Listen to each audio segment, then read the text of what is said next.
Welcome to the Armchair Fantasy Football Podcast. Here are your hosts, DJ Marcotte and John Soroyce. Enjoy the show. Hey everyone, welcome back to the Armchair Fantasy Football Podcast, the working class podcast, and we are the Blue Collar Ballers. John and DJ, check us out on our Facebook page at Armchair Fantasy Football, on Twitter at Armchair FF Pod. I'm on Twitter at Armchair Kingpin. John is on Twitter at John2977. Email us at armchairfb@gmail.com. You can find us on Spotify, Apple Podcasts, Stitcher, and Podbean. And you can find our videos on YouTube. Just search Armchair Fantasy Football Podcast. What's up? Did I get it all? I think you got it all. How you doing today? Yeah. Seen better days. I'm doing pretty good. So maybe we'll balance each other out. Before we get into the crux of today's episode and today's topic, let's get into news with the incomparable John Soroyce. So, fantasy news. This one just came up just recently in the last few minutes. And now I can see why. We'll go into the other part of this. But Josh Gordon is headed to IR with a chance of return, but it does not look good. It looks like it's his knee. The injury is worse than it let on, I should say, or it is. And that would also be why the Patriots also traded for Mohamed Sanu from the Falcons. Patriots acquired Mohamed Sanu from the Falcons in exchange for a 2020 second-round pick. So, I'm going to look a little deeper like I always do and say, basically, when Josh Gordon got hurt in that Thursday night game, ever since then, there hasn't been a lot of discussion or dialogue, John, about what the specific injury is, correct? No. There really hasn't been a lot of information. Just knee. That's all it says, Just knee. knee. And then all it said that the game he did get injured was he avoided a serious injury. So is it his ACL? Is it his patellar tendon? We haven't heard a thing. Is it his noggin? It's possible. Is there another situation, and I'm just speculating here, but is there another situation for Josh Gordon where he is off the rails? We'll say it like that. Definite possibility, weird situation, not a lot of information coming out about the injury. Initially, it didn't seem to be serious, or at least not serious enough to merit an IR designation, and then all of a sudden IR, and they're saying it's his knee, but I think you may find out down the road that there could be more to it than that. Further proof, once again, I'm right on point. Josh Gordon is not a sleeper. He's a bust. He always will be a bust. He always has been a bust. As sad as it is, I'm not happy about it. I don't like it, but you're wasting your time when you draft Josh Gordon. Plain and simple. With this Mohamed Sanu new trade, how do you think he works into the offense? Well, when the trade happened, I really didn't think much of his value, given that Josh Gordon was there, and my assumption was that he'd come back from injury pretty quickly. However, that's obviously not the case, so his value's gone up, but let's not forget, man, that Philip Dorsett has really carved out a role with this team. And, of course, Julian Edelman's going to dominate targets. He's the guy that gets consistent targets. He's the security blanket there, but with no solidified tight end there. Sanu is, I saw something on Facebook, John. Oh, Sanu is a big red zone target. Well, he's not really. He's like 210. He's like 6. He's pretty tall. He's 6'2". He's more, to me, he's always been more of a possession receiver. A very good possession receiver. He's tailor-made for Brady. Brady requires players that are going to follow the playbook, going to run the playbook, going to be where they're supposed to be at all times, reliable. And nothing says reliable more than Mohamed Sanu. So I think he could really thrive in this offense, John.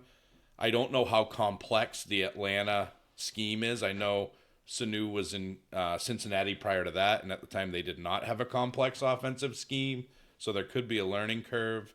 The one big issue, John, you know what it is when these receivers go, Demaryius Thomas, these veteran receivers go to New England, they struggle with the playbook and learning all the routes. So if he can do that, he's going to be productive. I just don't know that I'm going to roll him out there this week. No, it's a wait and see approach. What is New England's buy? I guess that would be the watermark there, because a bye week with this team would really benefit Mohamed Sanu. I know most teams are on bye week 10 or 11, so it could be in that time frame. I don't know off the top of my head. I want to see it's like 9 or 10. They play the Browns this week, and I believe the Ravens after that. Why don't you Google that? So, but I mean, Sanu's a great player. He's talented. He's intelligent, so I think he's going to do a really good job in this offensive system. He's a hardworking guy. He checks all the boxes for what New England looks at, or looks for in their receiver profiles. Ironically, they haven't really gone that route lately, John, with Josh Gordon and Antonio Brown. Those are guys that kind of fit outside the traditional profile for these guys. I mean, Mo Sanu, I don't think I'm going out on a limb, is probably going to be a better signing or acquisition than either of those two guys at the end of the day. That's what I think. You're the Patriots fan, though. Did you catch the bye week on those guys? Yeah, week 10 is their bye. So I would say fantasy playoffs, Mo Sanu could be an interesting guy to have. I don't know what you think. I think he's sneaking away. I'm not saying they're going to run this play all the time, but I wouldn't be surprised if it doesn't happen once between now and the end of the season. But the toss. Yep. Yeah, a lot of Patriot fans are talking about how he has a better QB rating than Tom Brady does. He can actually, we played quarterback in college. Yeah. He can throw the ball pretty far, too.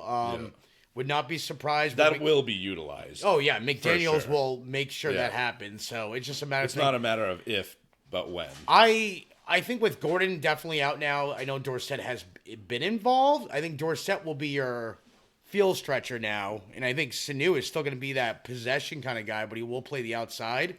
Edelman is the security blanket. I still see 5 to 6 targets for a Sanu. I got news for you, though. If you're a Patriots fan, you might as well check the box on another Super Bowl this year.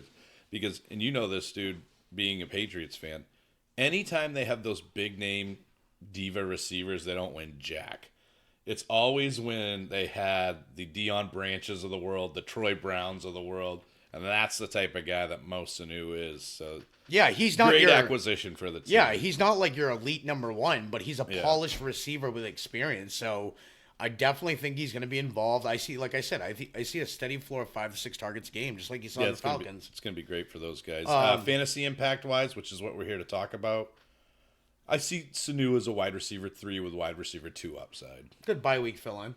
I think he's more than that. I think he could have Marvin Jones value if I could comp him. So my boy Ridley, we talked about at the beginning of the season. What do you think this does to him? He gets, I think, more targets, and Hooper's turned into a target. I'll tell you, Hooper is the one that really. I don't know that he gets more targets, but it definitely solidifies what we've seen thus far. I don't think you'll see him get more of a workload, but he's definitely not going to get less. So I think what you're seeing out of Hooper, this definitely cements it, which not long ago, John, 2 days ago, I said, well, you're going to see some bad games from him. He's going to hurt you here and there. Well, that's a lot less likely without Sanu around. But with Ridley, maybe, now that as I think about it in the moment, the times where Ridley struggles is the times where Mo Sanu gets more targets. So maybe he gets consistent targets rather than Sanu siphoning those. But who's the next receiver in line? Could that person just fill the Mohamed Sanu role too? I mean, I honestly don't know the answer to that Justin question. Hardy. It probably is. So who knows? But yeah, it's not a bad thing for Ridley for sure, and it's not a bad thing for Hooper. For Hooper, I think it solidifies what he's doing currently, and for Ridley, I think it maybe gives him one to 3 more targets a week, which is all just good news, especially for a team that's going to throw all the time. Okay, next bit of news. O.J. Howard was limited on Wednesday. Does it really matter? Because O.J. Howard... If a tree falls in the woods and nobody's there to hear it, does it make a sound, John? O.J. Howard is that tree. Sadly. He's on our list later on. And guess what? We're going to move on from him, just like everybody else did. Yeah. Emmanuel Sanders... Except for Aaron. Is expected to play versus the Panthers this Sunday. And if you didn't hear the news already, he was traded to San Francisco 49ers in exchange for a 3rd and 4th round draft picks. So I have a question for you, John, and I've been kind of bouncing back and forth on this. Does this help George Kittle giving the team a really legitimate high-level talent to throw to and maybe take some pressure off him? Or does it hurt him And will Sanders siphon targets from Kittle? This is something I've been struggling with since I saw the news. I personally think it's going to help Kittle because he would obviously see less. Out of all the people on the team, George Kittle is the number one. Counting the receivers, the tight end, he is the number one target on that team. You look at the receivers throughout the first 7 weeks, the targets are everywhere. So there's no solidified number one wide receiver there other than Kittle. Yeah. I think when you bring a Emmanuel Sanders in there, he's got the play potential to be stretch the field, but at the same time a possession receiver, I think it actually helps Kittle because let's say he's doing a slant, it's going to leave the other side of the middle exposed. It's going to help Kittle, I think, overall. So this is good for Kittle. Yes, I think it's very good for Kittle. You know what this is for Austin Pettis? Death blow. Yep. It's over for Austin Pettis, Goodwin, all them. Goodwin, this does not... Kendrick Bourne. The only good thing about Goodwin is he's a field stretcher, so he at least has his role in the offense. But yeah, I mean, Deebo Samuel's hurt, but it's going to be a wait until next year, maybe the third-year breakout for Deebo, sadly. I was hoping it could happen this year. It doesn't look like it's going to be the case. So yeah, interesting. And I would say it rises the value of Jimmy Garoppolo as well. And we got to take last week out of the equation. We can't really judge the team on last week, given the field situation and conditions and the mud bowl aspect of it. So Corey Davis not only beat me once, but beat me twice. But he was not at practice today. Guess who started that guy? So keep an eye on this. Guess who has two thumbs and started that guy? And I really wish they could take advantage, but we're not doing video today. But at least I can pick my nose and not have to worry about anybody. Corey Davis did not practice today. He was sidelined with illness, so keep an eye on this. I don't know the extent of the illness, but... He was so sick on Sunday for my fantasy team that maybe there's a little bit of that lingering. Oh, no pun intended. Yeah. Good news for the New Orleans Saints. Drew Brees has been practicing. You're talking about a guy that started Corey Davis, Marvin Jones, and Chase Edmonds in the same weekend. Still got it. Drew Brees practiced, but he has a good chance to play this week. He will be a game-time decision. You're like Jake. You don't give me any credit. Jake was trying to take credit for Hooper, Chris Carson, and Hooper. Chris Carson. If anybody touted Carson, it was me. How many times did I say he was like the undrafted pick that just kept, Maybe we'll have him on. So, you guys can debate that. Next bit of news: Josh Jacobs. Jake does still exist, by the way. Yes, Josh Jacobs' shoulder injury is sidelined for Wednesday's practice. So I don't think it's anything. I think they're just giving him a day of rest. Yeah, I hope that's the case because I got Zeke on a bye. But you know what I did, John? Just in case something like this were to happen, guess what I did?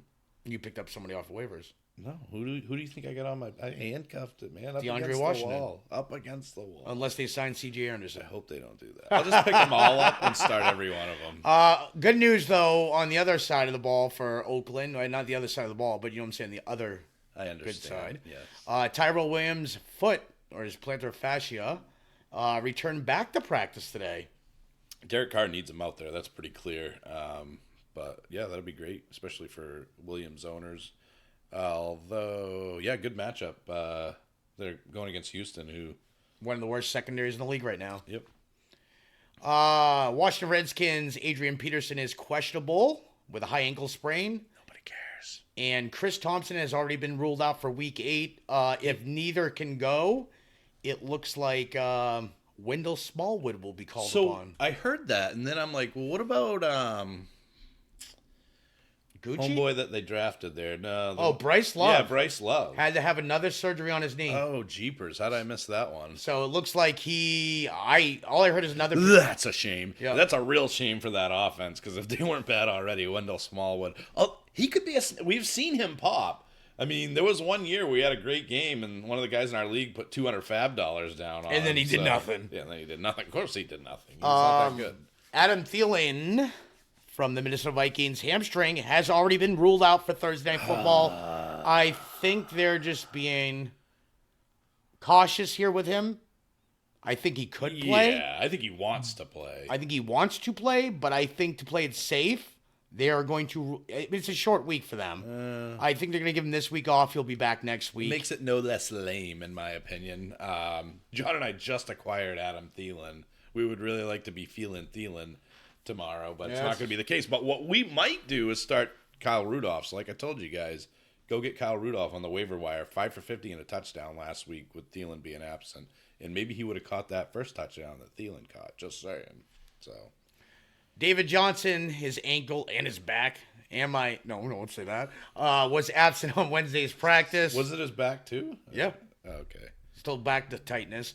Did not practice on Wednesday, and Alfred Morris and Zach Zenner were both signed, which means... It is really easy to start a guy, Chase Edmonds, this weekend if David Johnson's out.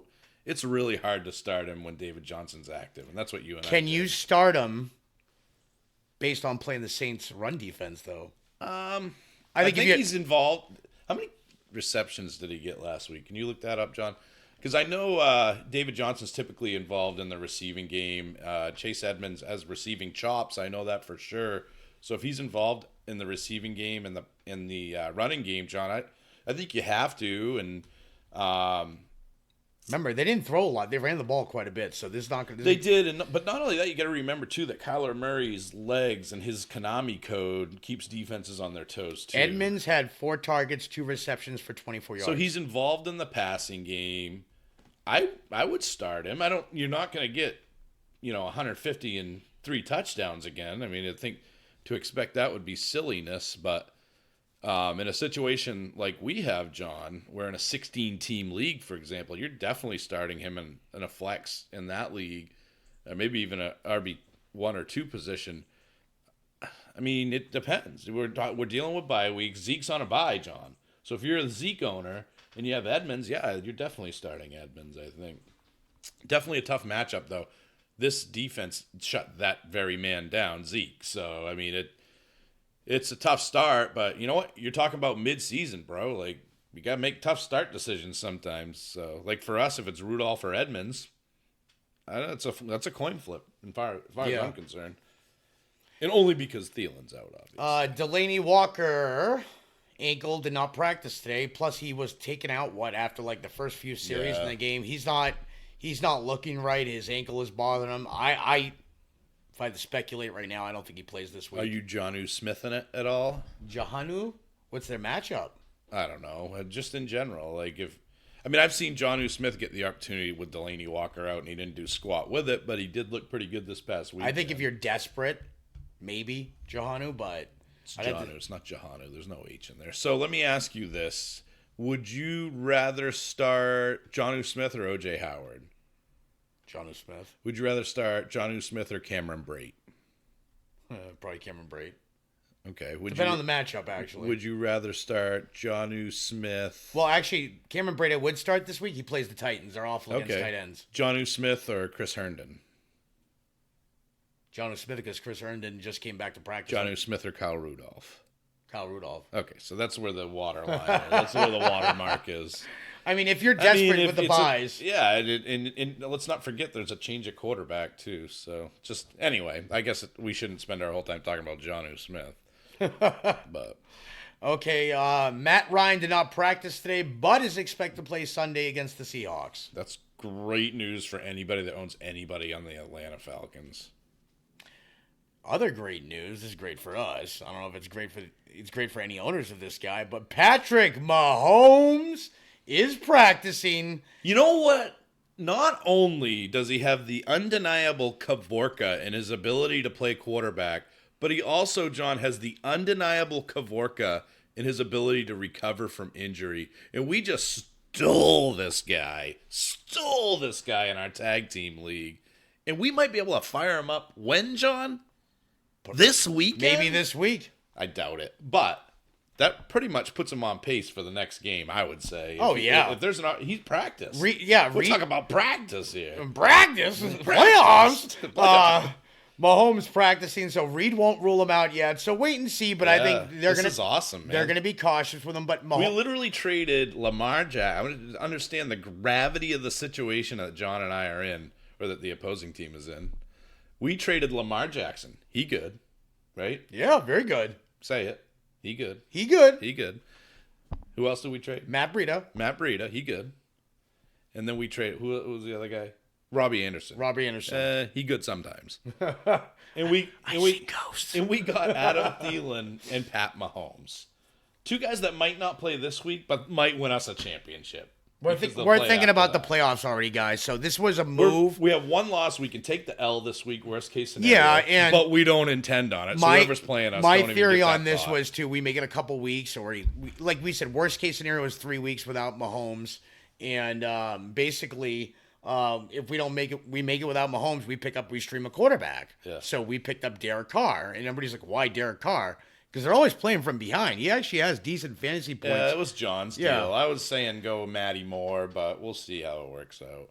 John's better at the waiver wire than I am. I am, however, you are the trade whisperer. MF and trade whisperer. And the next thing we're trying to do, and I think it's a good deal, is trade Marvitron and Chase Edmonds for T.Y. Hilton. I think it's solid. The T.Y. Hilton owner also happens to be the DJ owner. So not this DJ, but David Johnson. So we'll see how that one goes. But this is how you build a playoff roster, guys. James Conner, who had a quad injury in week 6, expects to play week 8. That's awesome. We need him. Yeah, we only have 2. Well, other than Edmonds, we only have 2 running backs. Yeah, but both of our running backs have had buys. Yeah, and it is a 5-bench league, so. As always, like I said, everybody's so hopeful and optimistic on AJ Green. AJ Green is not expected to play Sunday. Let me say that again.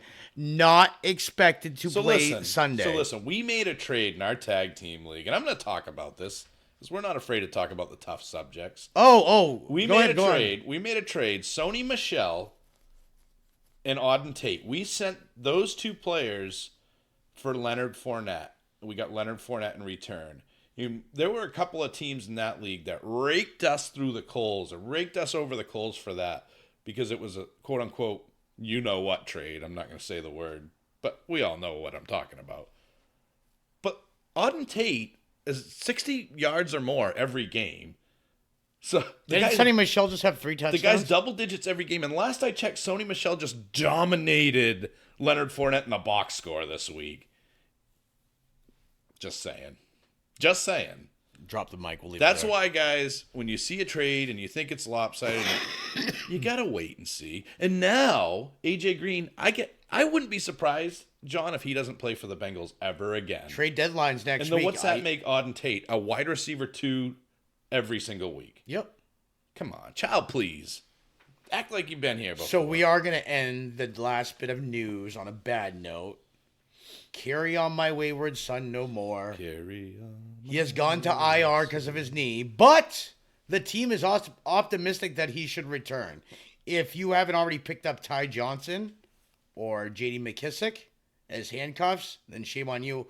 I believe, like $60, and I was outbid. Carry on my wheels. So we'll be pissed that you are gone. I like Ty Johnson more. I don't know how you feel. Like any of those clowns. So they're not that good. Watch Ty Johnson. And frankly, the Lions have tried to run the ball, and they haven't been very good at it. That's why I love Matt Stafford. So throw. Stafford's been awesome this year. Are we good for the We're news? good. News, All right, that's it. Let's get into some mid-season surprises, John. Have you ever had a nice surprise, like maybe you come home, your slippers are at the door, your kids are excited to see you, and lo and behold, your favorite dinner is made, maybe an ice-cold beer right next to it? No, never? Never had a good surprise like that? Every once in a great while. Maybe back in the day, right? What about different types of surprises, John? Like you come home, you lost power, the dog took a dump on the rug, the toilet's clogged. You ever had some surprises like that? Oh, yeah. So there's different types of surprises. And today we're going to go on both ends of the spectrum, talk about things that have happened thus far in fantasy football that we didn't expect or that might have caught us off guard a little bit in the form of booms and busts. You ready, John? Yep. We want to finish on a high note, right? So we're going to get down to it with the busts. And the first bust I got to talk about, every week I watch my son's embers of hope die inside a little bit more, and he has no hope anymore with his Cincinnati Bengals. And that's due in large part to the performance or usage, depending on how you look at it, of one Joseph Mixon. For the record, I love Joe Mixon as a talent. guy's a great pass catcher. The guy's a great runner. He is an elite talent, John. But there's two problems. I don't think his heart's in it this year, number one. And number two, the coaching staff and the offense just do not know how to use this guy. This is a team that I swear to God, the other team will get a safety and they'll be like, oh, we got to abandon the run. We're down 2 points. Look at the last game they just played the Jaguars. Yeah, man. They had the lead, and yet they still weren't running the ball. He had 10 attempts that whole game. 10 attempts, but the other part of the problem, like I talked about before, 10 attempts for 2 yards. Offensive line is awful there. Joe Mixon, don't think his heart's in it. Joe Mixon has had 4 games, 10 points or more, one of those being 10 points in PPR. He has 2 touchdowns, John. Neither of those. He has 0 rushing touchdowns. Both of his touchdowns are through the air. His PPR points, it was 3. 3.7, 5.7, 17.4, 10.3, 11.9, 5.9, and 7.4. This was a second-round pick that was supposed to be giving you week winning performances, John. His highest number is 17.4. He had 15 carries for 60 yards. He averaged 4 yards a carry. Other games, he averaged a 1.7, 1.5, 1.2, 0.2, and he had a couple there where it was 4.9 and 4.1. This guy, John, is the epitome of a guy that requires a heavy workload. He reminds me a great deal of Melvin Gordon, a guy that will hit the wall plenty of times, but once he gets that motor running, he goes off. The most carries he had this year, John, what do you think it is? 13. 19. He hasn't even hit 20 carries. And a workhorse elite back is 20 to 30 carries. So part of it's Joe Mixon, but I think a big part of it's the offense. I think a big part of it is the line. At the end of the day, he's just been a straight up bust. Talk to me about Joe Mixon. I think Joe Mixon is a very talented kid. We saw last year before people started signing in free agency or getting cut on that offensive line. They lost some heavy hitters on the line there. I think Zach Taylor, I will pick on him. He's a horrible coach. How do you have a lead and not run the ball to run the clock? This is basic football 101. Right. If you are leading, you run the ball, which opens up the play action so you can throw, but at the same time, you are eating the clock. You wonder why you lost this game. 10 attempts the whole game for a big piece of your offense. He's supposed to be like one of your focal points, yet you don't utilize him. You barely utilize him in the passing game. He's a star, so why not use him? You know what? Zach Taylor will be fired after this year, the way he is using him. I do blame some of the offensive line. Some of it is Mixon, but a lot of it is the coaching staff by not utilizing him right. They just don't get him involved as much as they did last year, and the offensive line woes don't help as well. But I think that if you are a Joe Mixon owner, you either stash him on his bench. If you're in a keeper or dynasty league, you just goes to your bench. He goes to your bench, and if you're not an owner of Joe Mixon, this is Joe Mixon's value right now. He is a buy low in dynasty or keeper leagues for next year. We've said it before. I'm sticking with that. I don't think you're going to see a turnaround from Joe Mixon this year. And that can be a death. You want to talk about death blow? That can be a death blow for a fantasy team that went. I bet you he went in the first round in some 12-team leagues, yeah. John.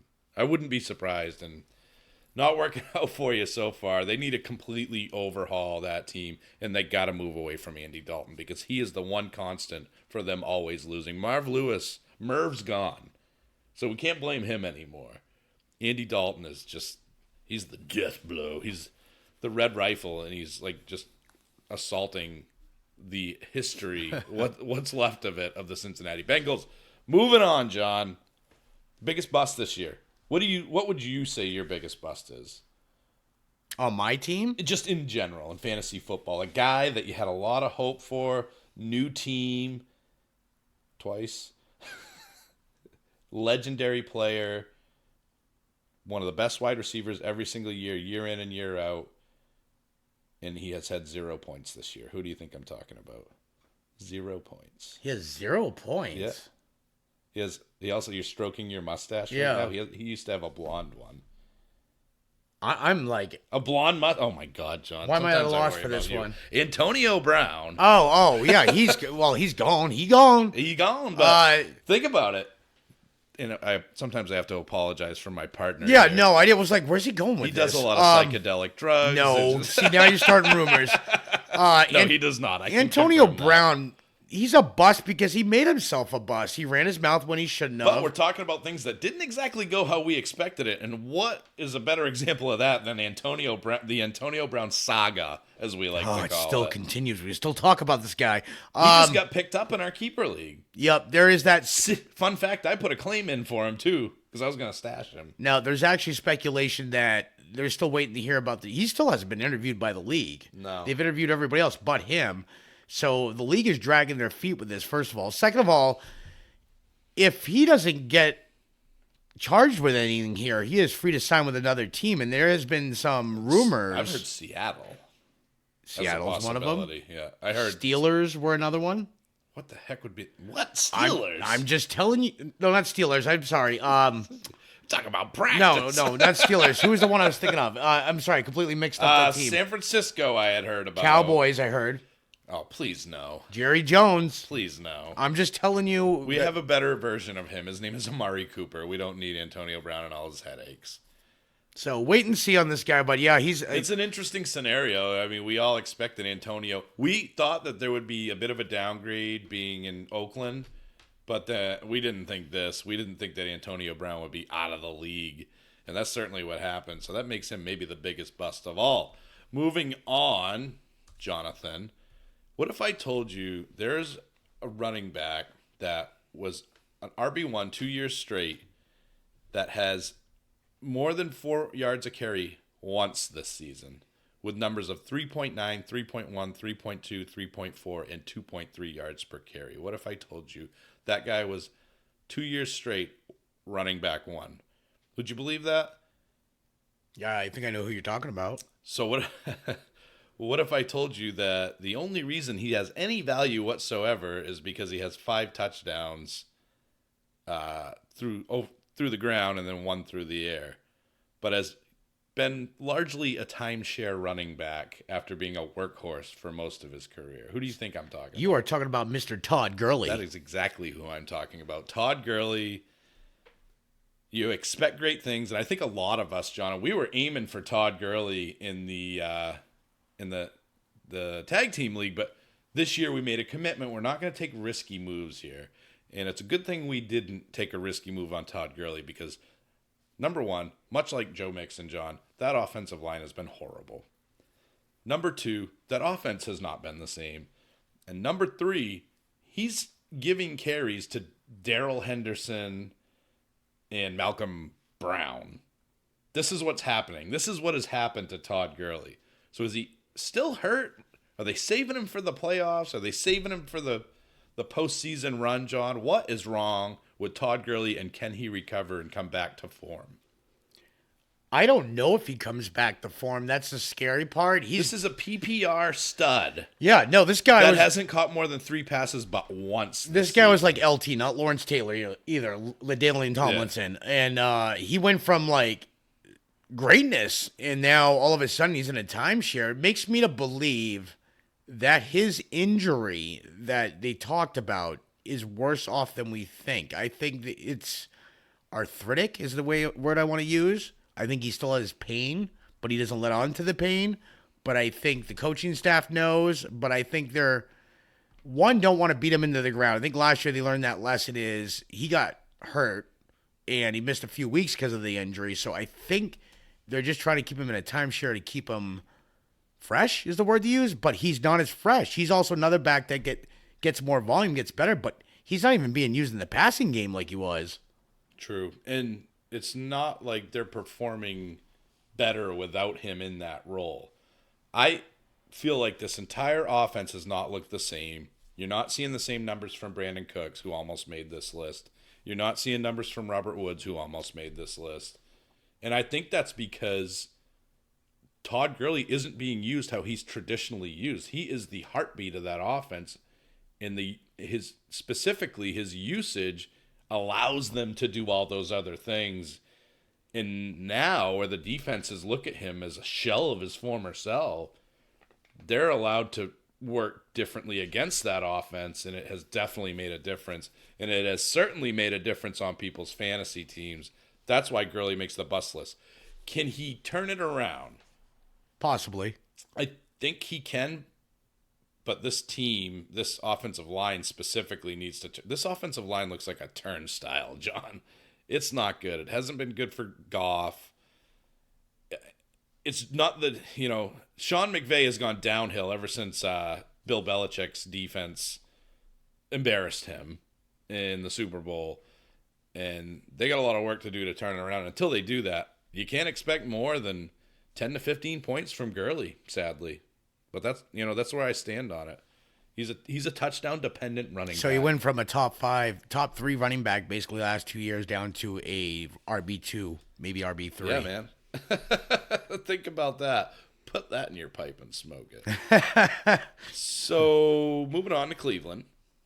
I think we could have put Cleveland as a whole, and what we'll do, John, just for time purposes of saving time, we'll lump Baker Mayfield together with Odell Beckham, since both of these guys have made the list. But what went wrong here? Because this whole offseason, John, we all expected more. We finally thought Cleveland was going to be viable. We finally thought Cleveland was going to be competitive. Somewhere along the line, we forgot that they were Cleveland.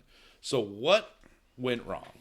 A few things. Their offensive line is not the greatest, but I've said before, and you've said it before too, Nick Chubb is having a great year. But you could have a team that can run block but not pass block. I know they've been involved or talking to the Redskins about getting Trent Williams to beef up their line. I think that is one thing. Another part of it is I don't think the chemistry that everybody talked about having is there. Yeah. And I also think they had a chip on their shoulder. They're like, oh, we got this guy. They're coming in here. Everybody that wins the offseason, so to speak, never translates. And I don't think that the chemistry was all there. And I think now it's being exposed because, a few of Baker's interceptions have been tip passes. I get that. It happens. It's part of the game. But some are just bad calls by him. Like, why is he thrown to this guy? And can this team turn around? Yes. But I think Baker needs to make better decisions, and he needs to play like he did last year. I think this year he's playing with a chip on his shoulder. I think he thinks that they were destined to be greatness, but they're not. So he needs to start playing like his job depends on it, because I think if he keeps playing this way, he's going to make that long list of ex-Cleveland quarterbacks. Baker Mayfield, John, has 11 interceptions and 5 passing touchdowns, 1 rushing, 6 touchdowns total. He has almost double the amount of interceptions that he does touchdowns. His yardage totals, guys, 285, 325, which is good, 195, which is not, 342, which is good, 100, and 249. He has had 3 performances as a quarterback, John, under 10 points. Week 1, 9.4. Week 3, 9.7. Week 5, -2. Wow, Sam Darnold still beat him. He has had 0 performances over 20 points. I don't understand it, man.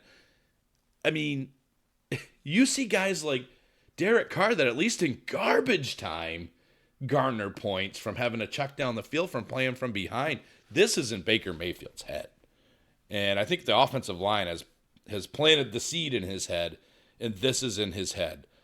I pray that the bye week fixes something, but I'm not convinced that it did.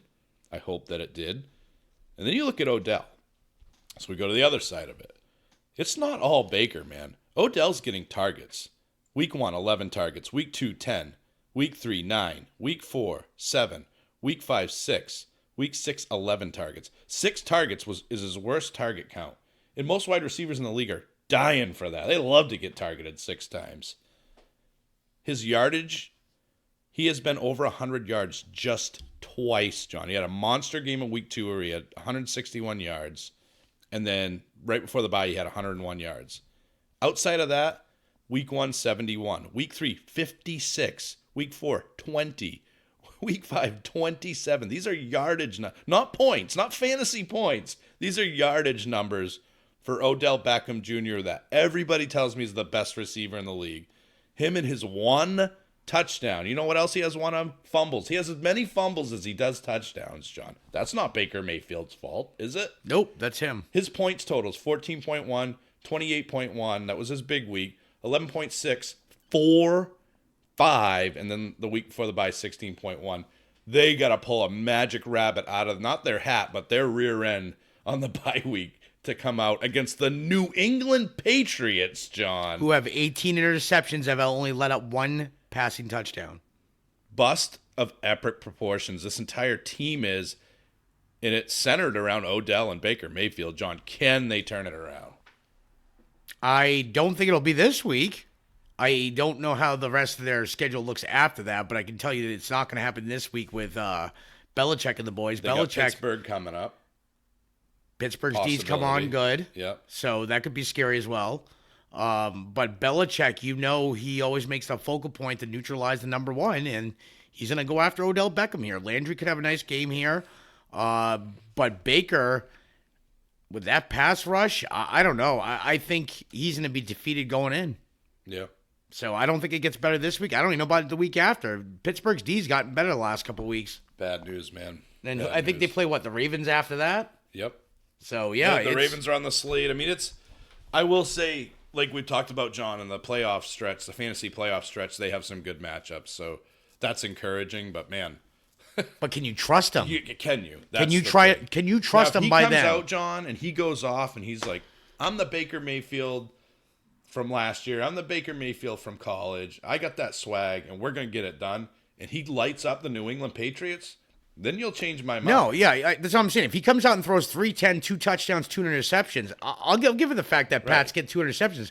But if he can throw 2 TDs, that's showing life. Right. If he comes this game and throws for 130 and has no touchdowns and 3 picks, goodbye. It's bad. It's bad. And it's sad. It's bad and it's sad, John. So what made me sad most this year was the fact that I had to trade a guy that I love as much as most any football player on the planet. I am a huge Stephon Diggs fan, John. And this year, I don't know. I mean, they were winning games, and they lost a couple too. But Minnesota just decided that they did not want to pass the football anymore. The totals that I was getting prior to trading Stephon Diggs, 5.7, 9.9, 4.5, popped a little bit, 15.8, and then back down to 7.4, had that huge 43-point week, then 21 the week after this past week. What are you thinking about Stephon Diggs? Are you comfortable as a Stephon Diggs owner? Has the tide shifted to throwing the ball again now? Or are you expecting, maybe not this week where Thielen's out, but the next week another clunker from Stephon Diggs? I think they face the Redskins this week. Redskins are not good. Yeah. It's a revenge game. And then, Kirk Cousins, touted them at the beginning of the year, hated them for most of the year. But you know what? I get once, and you might fall for the trick of not starting him or Diggs. Tricked me twice, and then 3 times, shame on me, because that's what Cousins has done here. Since they have started throwing the ball, they are winning, and the offense is still being productive, and Cook is being productive. Cook's been great. I think they're going to continue to throw like this again. I think they even realize that, hey, our offense is really good. So once Thielen comes back, you think he's an every week starter again? I'd say a wide receiver 2. He's not your wide receiver 1. I think he gets a decent amount of targets even with Thielen there, like 5 to 6. So rest of season, Tyler Boyd or Stephon Diggs? Stephon Diggs. Okay. I'm of the Tyler Boyd variety because I think he's more consistent. Boyd, the only thing that scares me about Boyd is Dalton. Cousins is a better quarterback than Dalton. We know that. Yeah, they got some good. Cincy's got some good. And Cincinnati's line, man, they're just awful. Yeah. Minnesota's line isn't like, like a Dallas Cowboys offensive line, but they're better than Cincy. Maybe it'll be a tale of two seasons for Stephon Diggs. As a Well, guy. this week he should be targeted quite a bit with Thielen out, and I think you're going to see Rudolph involved there as well. And the difference, hopefully I'm not wrong. Well, I think Josh Norman's if he plays, will line up against Diggs, and Norman is not even half the man he used to be, so he should feast. He's still skilled, but yeah, he hasn't been the same guy. So, tale of two seasons maybe for Stephon Diggs. Will it be a tale of two completely polar opposite seasons for one O.J. Howard? O.J. Howard was drafted as the fourth tight end off the board behind Ertz and Kittle and Kelsey. He was the guy that was supposed to be the heir apparent to those guys, and we haven't even seen him used, John. And not only that, to add insult to injury, they're not going to trade him either. They're like, we're not going to use... You ever been in a fantasy football league? And I kind of joked with you about Hunter Henry, so we'll use Hunter Henry as an example. John has had Hunter Henry on his bench the last 2 weeks since Henry has returned, and John has regretted it every time. So I sent John an offer, Marvin Jones for Hunter Henry, and I'm like, either use him or trade him, dude. Crap or get off the pot. And that's exactly the scenario here with O.J. Howard. And again, you're debating on whether or not to put Henry in the No, lineup. I have to play Henry this week. I'm forced with a bye. That's the only reason I didn't do the trade. So there you go. Yeah. So anyway, that's the type of scenario we're seeing in Tampa. His most targeted game for O.J. Howard was 5 targets. He had 4 receptions on 5 targets for 32 yards. Other than that, 4 targets, 3 targets, 2 targets, 4 targets. In week 2, 0 targets. He goosed you. His highest performance this year in PPR was 9.6 points for you. Other than that, 5.2, the aforementioned goose, 6.3, 2, and then 5.5. It is just not happening, John. And when they get into the red zone, what happens? Cameron Brate. Is Howard a cut candidate? Yes. Has he been a cut candidate? Yes. Is he going to turn it around? He's not even a top 10 tight end anymore. Do you think there's a chance? Unless Cameron Brate gets hurt, I think that's an obvious possibility. If Brate gets hurt, he has a chance to turn it around. But otherwise, do you think there is? Evans and Godwin are too heavily targeted there. Even if it goes the timeshare, I still don't think he turns it around enough to save his season. Yeah. He still won't even finish a top 10 tight end. Are you ready to move on from the negativity? Yeah. We're going to move on to some positivity. Before we do that, though, I want to take a moment to mention our GoFundMe page at www.gofundme.com/armchair-fantasy-football-podcast. If you guys could support us by making a donation, then sharing it with your network, we would greatly appreciate it.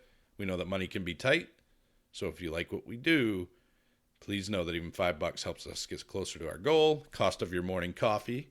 Let us know if you have any questions. We'll be happy to answer them, help the Working Class Podcast, continue to provide great content, and keep the blue-collar baller dream alive.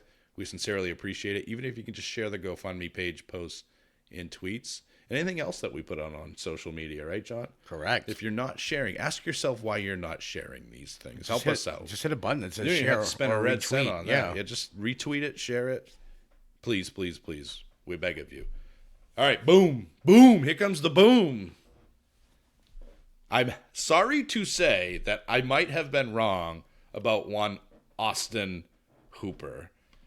I'm going to call him Stone Cold from now on. Stone Cold Hooper. Because he took my takes on him, and he dropped millions of stunners on all of my takes, John. What do you think about Austin Hooper this year? Austin Hooper this year, last year to hear the stats were eye-opening, but what he's done this year is just completely...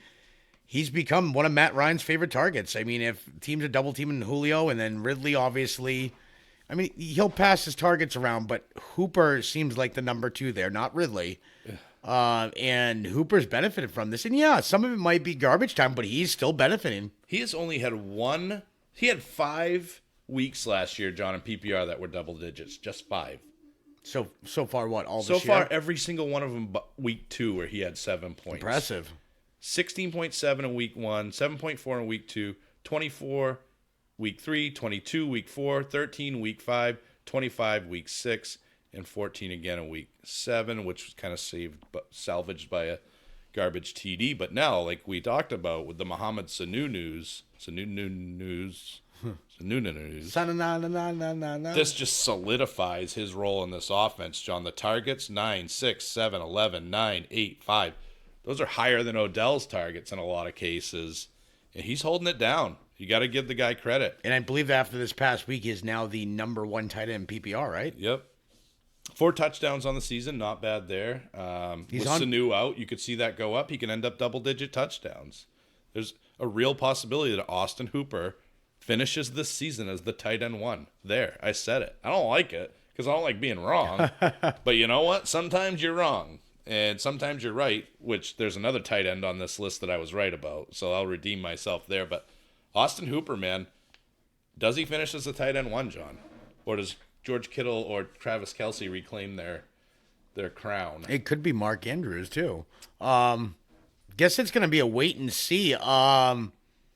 Hooper has the best chance. This team is completely what? They're 1-5? Yeah. Yeah, they're not. No, they have 2 wins, don't they? I thought they had 1.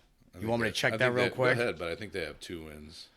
So the Atlanta Falcons. Or you can just trust me. I mean, I could be wrong, or you could be wrong. Most Falcons 1-6. Okay, like I said, they only have 1 win.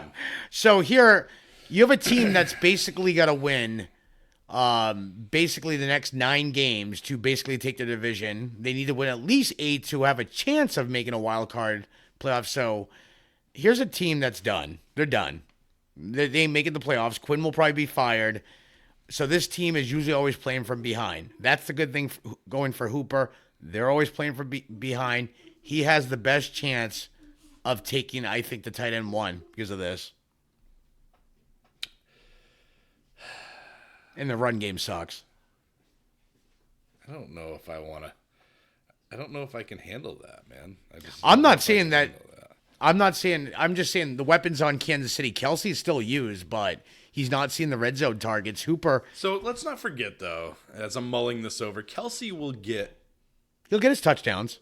And not only that, he'll get Pat Mahomes back. And don't sleep on George Kittle either, my man. I'm not sleeping on Kittle. I'm just thinking, Kittle could be surprised. He could have a huge stretch here and just go off the next 8 weeks. But I don't know. I just think where you're Atlanta, you're always playing from behind. You have no run game. You're just going to throw no matter what. So I just think the targets are going to be safe for Hooper no matter what. All right. That's my theory on it. Yeah, we'll move on. All right. That's good because I don't really want to talk about I don't really want to talk about the potential of him getting the number 1 tight end spot.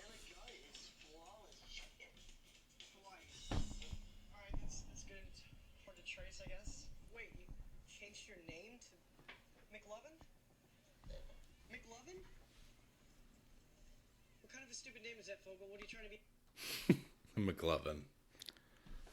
He's on our list, John. McLovin's great.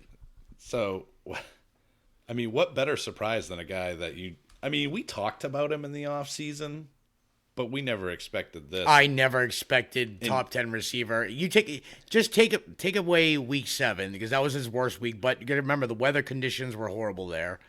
I'm not even saying because he was facing a bad D. I'm saying the weather conditions alone made it hard. You got to scrap. That one's stricken from the record, as they say in the courts. But other than that, John, 26 points against Miami. New England held them in check, as they tend to do this year. He only had 8.1 points there. But against Chicago, John, 19 points. Against Dallas in week 2, great secondary, especially in week 2, 17 points. In Philadelphia, we've discovered that their secondary is not that good, but 23 points there, 7, 9, 8, 7, 7, and of course, were erased last week, but those were his target counts. The guy's good. He good. He is a diamond in the rough, and I picked him up on the waiver wire, and then I traded him to you to get Devontae Adams, and he gone. He's clearly the number. So I got he gone, and you got he good. He good, and I don't understand that. He's clearly the number 1 receiver in Washington, and the change at quarterback. And it doesn't matter who. It doesn't matter who's throwing to him. If they don't throw him, it's their loss. Yeah, right. That's so a great he's way making. To look yeah, at it. he makes them look good. So I mean, Case Keenum, he helps Case Keenum. He helped Dwayne Haskins. I mean, even Haskins having an implode game. McLovin. Here's the thing. You would think, he's got a bad matchup this week. he's proven us wrong by taking on these top corners and beating them. Like I said, yeah, Gilmore, the Pats kind of shut him down, but he still had it. I think a TD now or 5 catches for like 40 yards or something like that. But that's the thing. He's playing good DBs, and I mean, here's another team that's going to be from behind for most of the part. I know, they've changed their focus to a run game, but what are they going to do this week? You think Wendell Smallwood's going to win you the whole game on 20 carries? They're going to have to throw the ball. No, this week is a McLovin fest. And we talked about the revenge factor. I feel like Kirk Cousins is going to be really motivated to score a lot of points in this game. Yep. Wouldn't you think? I got both going tomorrow night. I think it's going to be a little bit of a shootout because Minnesota's D is not like stellar.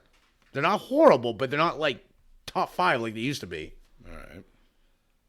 All right. I'm going to pass you on to the next one, John, and I'm going to let you talk about this guy because I know another guy that I traded to you for Davante Adams, another he gone, he good situation, is one Mark Andrews, who, by the way, I mean, you guys want to give Jake credit for Austin Hooper. You were spot on about How about Mark a Andrews. rookie tight end, man, representing Mark Andrews. for the House of Marcotte over here. The House of Marcotte would have been actually probably might have destroyed Austin Hooper's numbers if it wasn't for Hollywood Brown.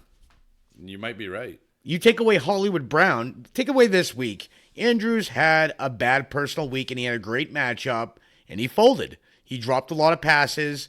He's got to fix that, but you're talking about a tight end. Let me guess. He must average 6 to 7 targets. Probably his worst week was, 4? And that was a week I believe he wasn't 100% healthy. But the guy is performing. He is Lamar Jackson's one of his favorite targets other than Hollywood Brown. I don't know, it might be a tie because he throws them both about the same. Actually, maybe even Andrews more targets-wise. But Andrews, I think last week was the first time he actually came off the injury report, so he's been playing a little bit banged up. Does he have a chance to get better? Of course. But you're talking about a guy that was not even fantasy relevant last year to boom, he's in the top 3. I mean, he wasn't a rookie. I don't know what I was thinking there. He was a rookie last year, but he might as well have been a rookie this year. Yeah, I mean, he barely played last year. But now you're talking about a guy who's basically the number 2 or I'd say the number 2. Hollywood, I think, is the number 1. And then it goes Mark Andrews, number 2. He's had no less than 7 targets this year, John. He's ranging anywhere from 7 to 9 targets, and he catches almost all of them. This past week was an outlier. It was a fluke. Him. Yeah, it really was. He's got 3 touchdowns on the season. The guy's legit, man. PPR points, 24, 25, 4.5, 13.1, 9.5, 13.9, 5.9. For a tight end that you got at the end of the draft, that's spectacular, man. And you're living it. You're living the dream right now. I got him and Henry.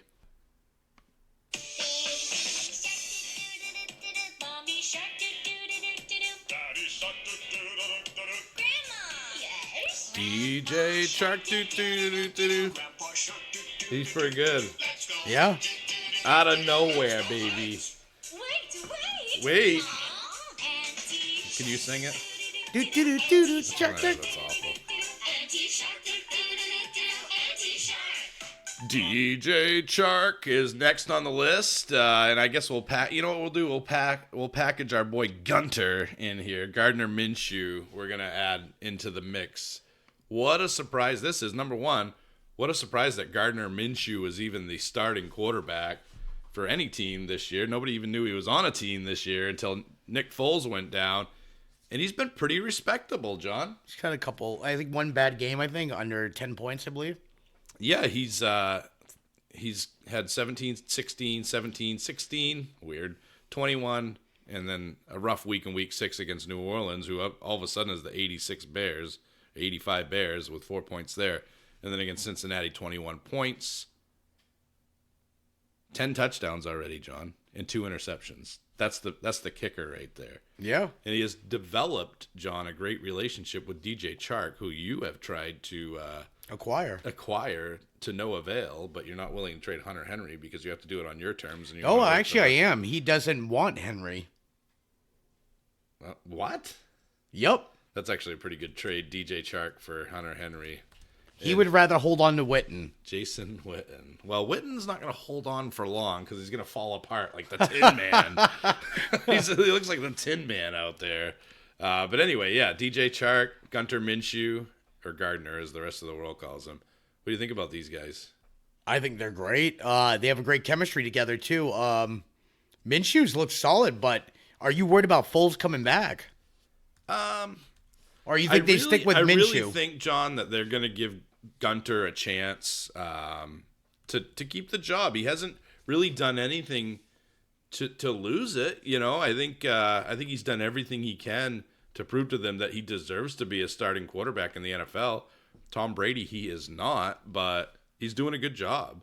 And he's honestly supporting a number one receiver, too, in DJ Chark. I mean, let's talk about DJ Chark. Has got 5 touchdowns this season, John. His points totals are 24, 18, 17, 8.4, 36, 7.3, and 10.3 in PPR for a guy that nobody, I mean, guys like us knew him because we do all the research, but this guy was not a household name, and now he is. We had him pegged as like a wide receiver 3 before the season started. Exactly, and Gunter is still also supporting D.D. Westbrook. Not every week, you know, you're not seeing D.D. have great games, but this is also a team that's running heavily with Leonard Fournette. Yes. So to do that and have a number one receiver or at least a wide receiver 2, and a quarterback that's doing fine. You know, this is an amazing storyline. DJ Chark was not a household name. You know, Gunter Minshew was not a household name. Leonard Fournette was, but the story was Foles Fournette, and Foles is out of the picture, and I don't think Gunter's going to let him back in the picture right away. I really don't. What do you think? I think Minshew's earned the spot at the start until he implodes, and he's only really had one bad game. That game was against, like you said, a top-notch defense. So he hasn't thrown like 3 picks in a game. He hasn't gone backwards like horribly, and the offense actually looks pretty good. This is probably Leonard Fournette's best number since his rookie season, and even his rookie season was dampened by, you know, being suspended, missing injuries. So far, this is going to be a career season for Fournette, I think, if he keeps up at this pace. But I think a lot of it has to do with Minshew. Lenny will keep him honest on their toes, so defenses, you know, will try to stack the box against him, but then Minshew exploits them. So I think these two benefit from each other. So, I mean, if you're Leonard Fournette, you want Minshew out there all the time. I don't think Foles is going to be handed this job. I'd be surprised. Well, that's my last question about these two guys is, are you concerned with DJ Chark if Foles steps back into the role? Yes. I am too, because you know the chemistry is there with Gunter. If Nick Foles pops in there, maybe the chemistry's with D.D. Westbrook. It's possible. Maybe it's with Keelan Cole. You just don't know. He's a guy that throws a tight end a lot. You know what I mean? Maybe who's there? O'Shaughnessy? I don't even know. No, who's there O'Shaughnessy's out for the season. That's right. Josh Oliver. Swaim. Well, Swaim's there too. Swaim's hurt. Josh Oliver's creepers. Yeah, Josh Oliver. So maybe it's not the tight end, but Josh Oliver's actually their starting tight end that they drafted. Actually, he did have good chemistry with him in the offseason. Minshew did, but he didn't get looked at this last game. All right, so we're going to move on to our last guy, who is beloved by both of us.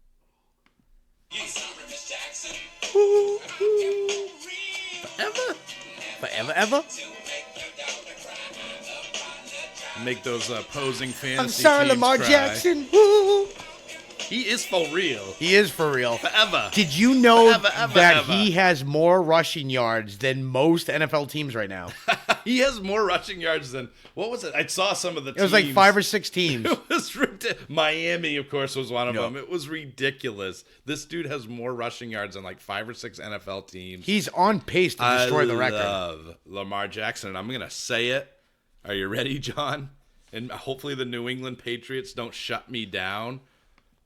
But Lamar Jackson, John, has the undeniable Kavorka as well. I'm ready to say it. Are you ready to say it? It's his legs. He's unbelievable. And the fact is, when teams try to shut his legs down, they do force him to throw.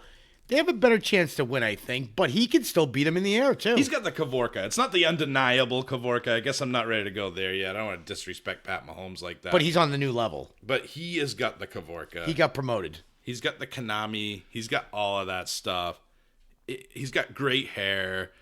He's just the man. Like, I love Lamar Jackson. And the only reason we traded him was to get the undeniable Kavorka of Pat Mahomes. But, man, oh, man, is Lamar Jackson fun to watch. I'm sorry, Miss Jackson, but he's awesome. I guess that doesn't really make a lot of sense, but still, it's a fun song to listen to, and his last name's Jackson, so we're rolling with it. As far as points this year, or his actual stat line, John, he is his passing is 17 for 324, 24 for 272, 22 for 267, 24 for 247, 19 for 161, 21 for 236, and then, of course, 9 for 143 last week. Not huge numbers, but when you look at it in terms of how he's not passing a lot, John. He hasn't had more than 25 pass attempts this year, so he's still getting pretty good yardage numbers. It's his legs. It's on the ground where he is just going off, man. The week 1 was a little scare for us because it was only 6 yards, but then 120, 46, 66, 70, 152, and 116. The guy's unbelievable. He's got 3 rushing touchdowns. He's got 5, 6, 7, 8, 9, 10, 11 passing touchdowns.